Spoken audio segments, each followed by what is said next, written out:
Hello guys, आज हम पढ़ेंगे अध्याय 2 चरों का रैखिक समीकरण का प्रश्नावली 3 का दूसरा पार्ट।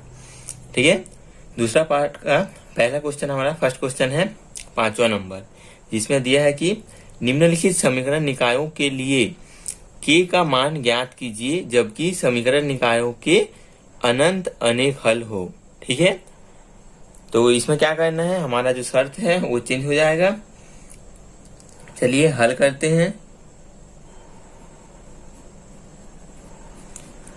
तो सबसे पहले क्या करेंगे, जो हमारा दोनों समीकरण दिया है उसको एक बार लिख लेंगे। 2x + 3y बराबर 7, k - 1x धन k + 2y बराबर 3k। ठीक है, अब इसमें से हम क्या करेंगे, ABC का मान निकालते हैं, A1 B1 C1 का। तो A1 बराबर क्या है हमारे पास 2, B1 बराबर क्या है 3 और C1 बराबर 7। A2 बराबर k - 1, B2 बराबर k + 2 और C2 बराबर 3k। ठीक है, अब इसके बाद क्या बोल रहा है, हमारा क्वेश्चन में दिया है कि समीकरण निकायों के अनंत अनेक हल हो। तो हम लिखेंगे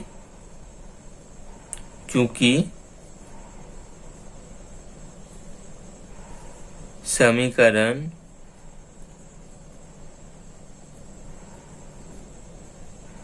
निकाय का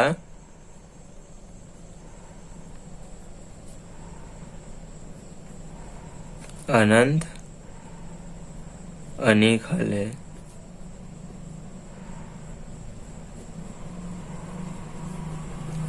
ठीक है, अतः हमारा जो शर्तें होते हैं वो क्या बोलते हैं, A1 अपॉन A2 बराबर B1 बटे B2 बराबर C1 बटे C2, ये हमारा शर्त बोलता है। ठीक है, अब चलिए हम इसमें मान रखते हैं। तो A1 बटे A2 क्या हो जाएगा, A1 है हमारा 2 और A2 क्या है k - 1 बराबर B1 बटे B2 C1 बटे C2। जो मान था हम रख लिए हैं। इसके बाद इसमें क्या करना है दोस्तों, सबसे पहले इन दोनों को बराबर में लेके सॉल्व करना है, उसके बाद इन दोनों को लेना है, फिर इन दोनों को लेना है। ठीक है, मतलब हमको 3 समीकरण निकालना है, दो यही आपस में एक दूसरे के बराबर है। तो सबसे पहले हम इन दोनों को लेके चलते हैं। तो सबसे पहले लेंगे 2 बटे k - 1 बराबर 3 बटे k + 2। ठीक, अब इसको सॉल्व करेंगे तो हमारा पहला समीकरण आएगा। करते हैं सॉल्व, 3 गुना करेंगे तो क्या हो जाएगा 2k + 4 बराबर 3k ऋण 3। के वाले को इधर लाते हैं तो 2k ऋण 3k बराबर ऋण 3 और ऋण 4। तो ये हो गया ऋण k बराबर ऋण 7। तो k बराबर है हमारा 7, दोनों माइनस और माइनस हमारा कैंसिल हो जाएगा। तो ये हो गया हमारा समीकरण 1 मान लीजिए। अब आते हैं हम दूसरे पे। अब हम इन दोनों को बराबर में लेके सॉल्व करेंगे। तो इनको लेंगे तो क्या होगा 3 बटे k + 2 बराबर 7 बटे 3k। अब इनको सॉल्व करेंगे तो 3 तिया 9k बराबर 7k + 14। ठीक है, इसके बाद आएगा इस 7 के को इधर ला लेते हैं तो 9k - 7k हो जाएगा = 14। 2k बराबर 14, तो k बराबर आएगा 14/2। तो हमारा k बराबर क्या आएगा, 2 एकम 2, 2 सत्ते 14, तो 7। ठीक है, ये आया हमारा दूसरा समीकरण। अब हम तीसरा स्थिति में किसको लेंगे, ये जो पहला है और लास्ट वाला है, इन दोनों को आपस में बराबर करेंगे। तो 2 बटे k - 1 बराबर 7 बटे 3k। अब इसको भी 3 गुना करके मान निकालते हैं तो 6k बराबर 7k - 7, 3 गुना किए। अब 6k - 7k = -7, -k = -7, तो k = 7। अब देखिए हमारा तीनों जो समीकरण आया है, तीनों समीकरण में हमारा जो k का मान है वो बराबर है। पहले में भी k बराबर 7, दूसरे में भी k बराबर 7 और तीसरे में भी k बराबर 7। तीनों स्थिति में हमारा जो k का मान है वो बराबर आया है। तो हम इसका जो उत्तर लिखेंगे, हम उत्तर लिखेंगे अतः तीनों समीकरणों में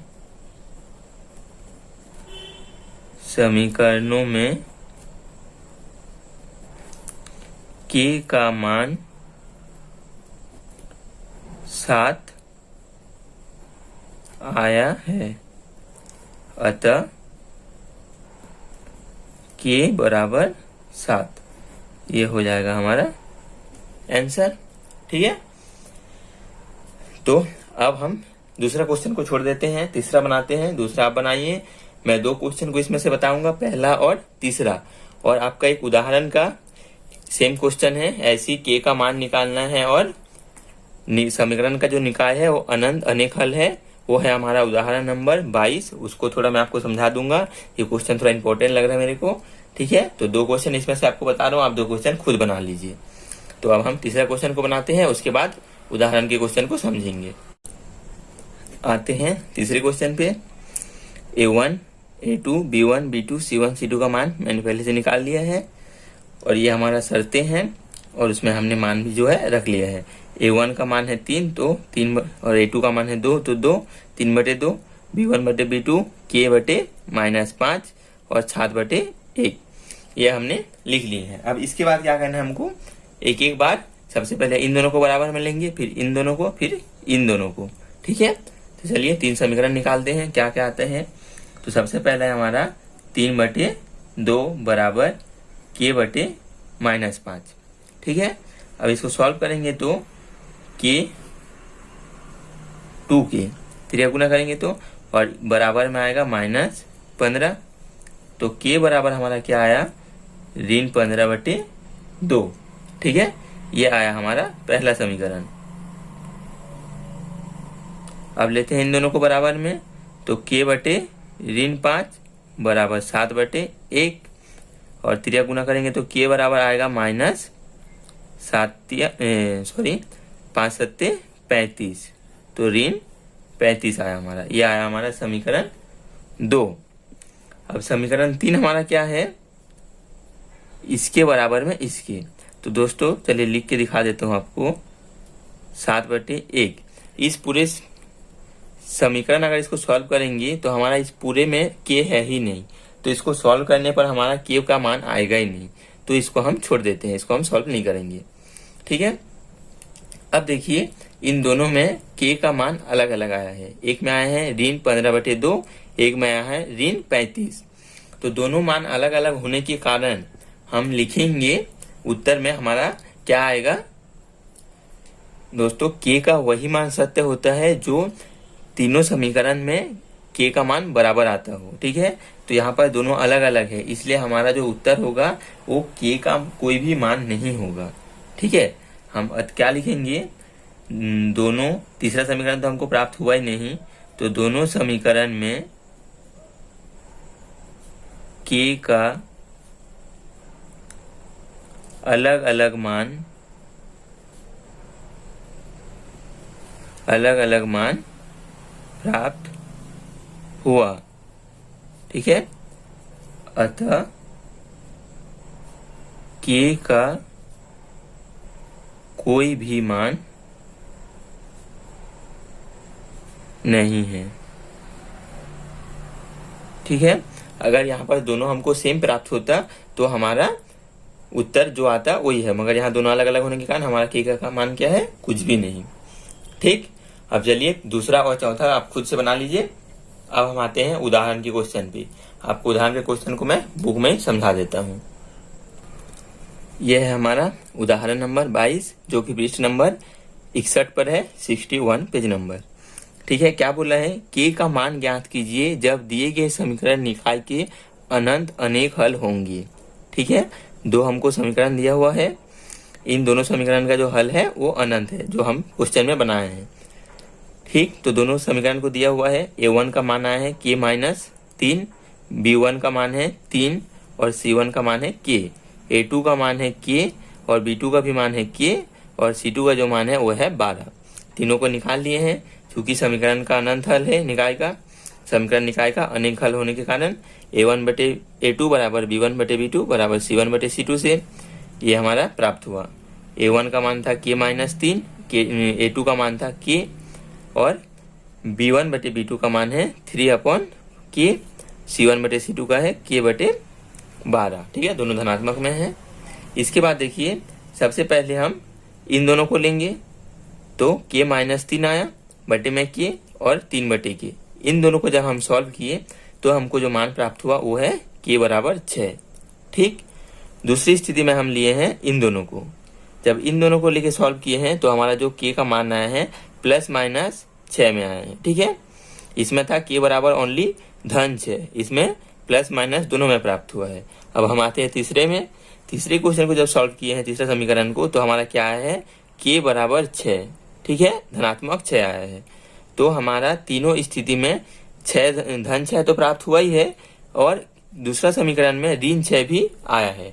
तो हमारा जो इसमें उत्तर में देखिए क्या लिखा है, K का वही मान सत्य होगा जो समीकरणों को संतुष्ट करता है, जो सभी समीकरणों को संतुष्ट करता है। ठीक है, तो सभी समीकरणों को कौन सा मान संतुष्ट कर रहा है, K बराबर 6।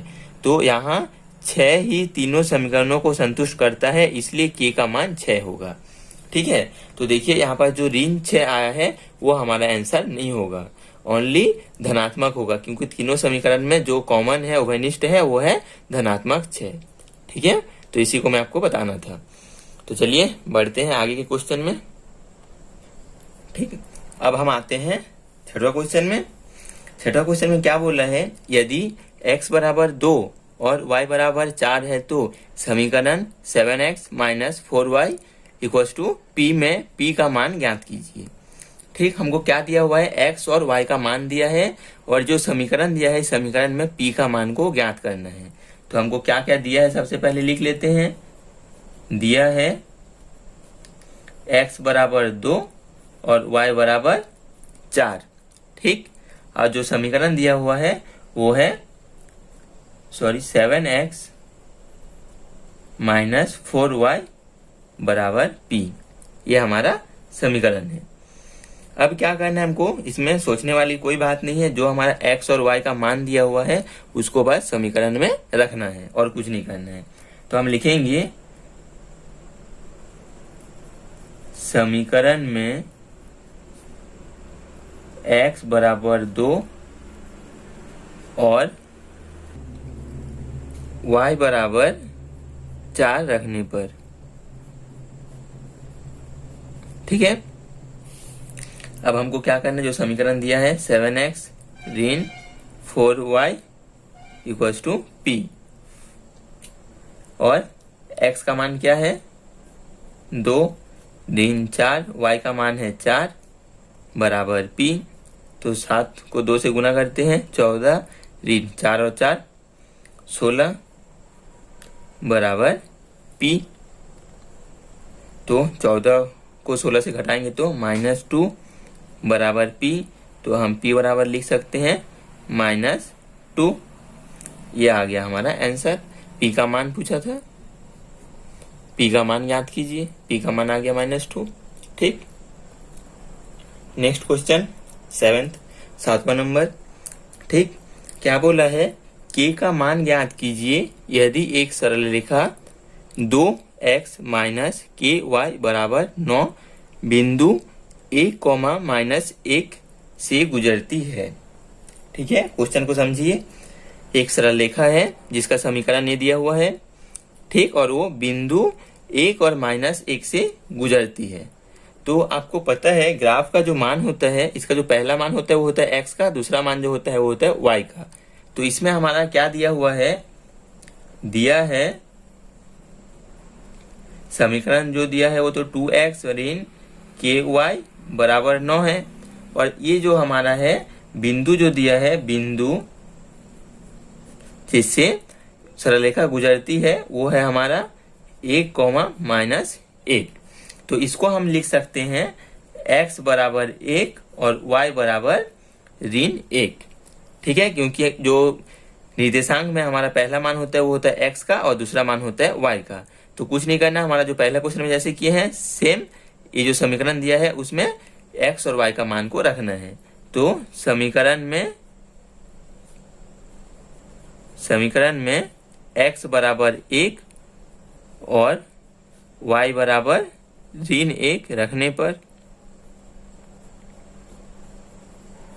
क्या है समीकरण हमारा 2x ऋण ky बराबर 9, 2 गुना 1 ऋण k गुना -1 बराबर 9, 2 एकम 2 और ये ऋण और ऋण हो जाएगा धन और हमारा क्या आएगा k बराबर 9। तो k बराबर क्या हो जाएगा 9 ऋण 2, तो k बराबर 7। ये आया हमारा k का मान। यही हमको ज्ञात करना था, k का मान पूछा था, तो ये हुआ हमारा आंसर। ठीक है, आते हैं नेक्स्ट क्वेश्चन में। जांचिए कि निम्नलिखित समीकरण निकाय अद्वितीय हल रखता है या कोई हल नहीं रखता अथवा अनंत अनेक हल रखता है। यदि अद्वितीय हल रखता हो तब चरों के मान ज्ञात कीजिए। समीकरण दिया है ABC का पहले A1 B1 C1 का मान निकालते हैं और पता करते हैं कि कौन सा हल रखता है। A1 बराबर क्या है 4, B1 बराबर है 7, C1 बराबर है 18, A2 बराबर है 2, B2 बराबर है 1 और C2 बराबर 4। अब हम निकालेंगे A1 बटे A2 बराबर 4 बटे 2, तो क्या प्राप्त होगा हमको 2 बटे 1 और B1 बटे B2 बराबर क्या होगा 7 बटे 1 और C1 बटे C2 बराबर होगा 18 बटे 4। इसको हम 2 से काटेंगे तो 9 बटे 2, ये हमको प्राप्त हुआ। ठीक है, अब जो हमारा शर्तें हैं उसके हिसाब से आपको यहाँ पर दिख रहा है A1 बटे A2 2 बटे 1 है, B1 बटे B2 7 बटे 1 है और C1 बटे C2 9 बटे 2 है। तो तीनों में से कोई एक दूसरे के बराबर नहीं है। तो अब हम लिख सकते हैं इसको इस प्रकार से A1 बटे A2 बराबर नहीं है, B1 बटे B2 बराबर नहीं है C1 बटे C2। ठीक है, और इस स्थिति में हमको कौन सा हल प्राप्त होता है अद्वितीय हल।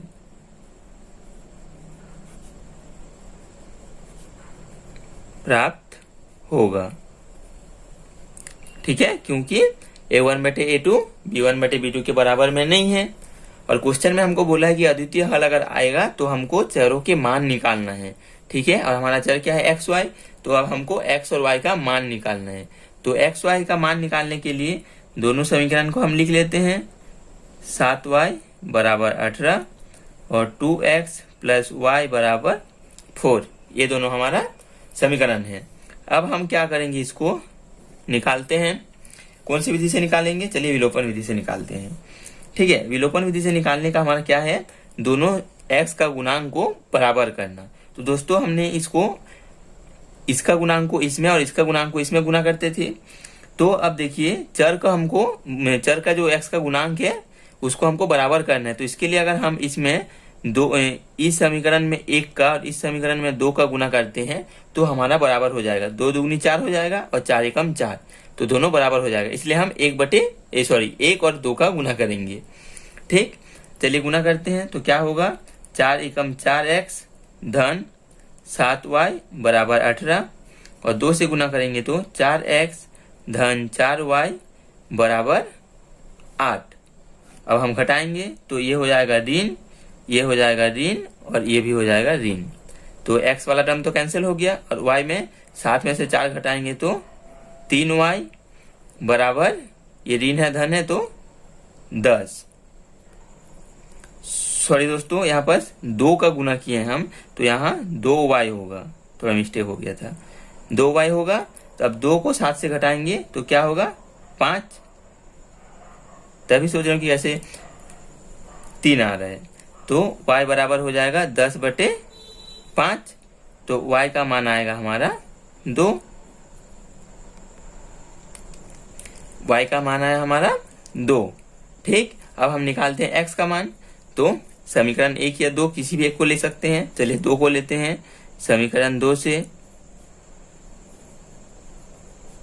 2 क्या है, 2x धन y बराबर 4। y बराबर हमको क्या प्राप्त हुआ है, 2, तो 2x धन 2 बराबर 4।